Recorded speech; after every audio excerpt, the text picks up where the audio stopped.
150 വർഷങ്ങൾക്ക് മുമ്പാ. അന്ന് ഇവിടെ മൂപ്പ് ഭരിച്ചിരുന്ന പ്രതാപശാലിയായ ഒരു കാർന്നോരുണ്ടായിരുന്നു. ആ കാർന്നോര് തഞ്ചാവൂരിൽ നിന്നും കണ്ട ഒരു നൃത്തക്കാരിയെ മേഡമെ കൊണ്ടുവന്ന് താമസിപ്പിച്ചു. നാഗവല്ലി എന്നായിരുന്നു ആ തമിഴത്തിയുടെ പേര്.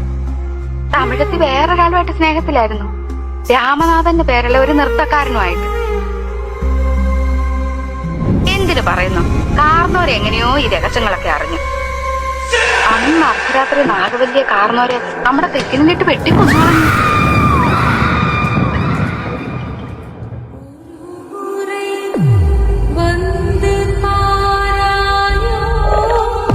എട്ടാം ദിവസം ദുർഗാഷ്ടമി രാത്രിയില് നാഗവല്ലിയുടെ പ്രേതാത്മാവ് ഒരു രക്തയക്ഷയായിട്ട് മാറി കാർന്നവരെ കുത്തി കൊലപ്പെടുത്താൻ വേണ്ടി അരക്കകത്ത് വരെ കയറി ചെന്നാ പറയുന്നേ.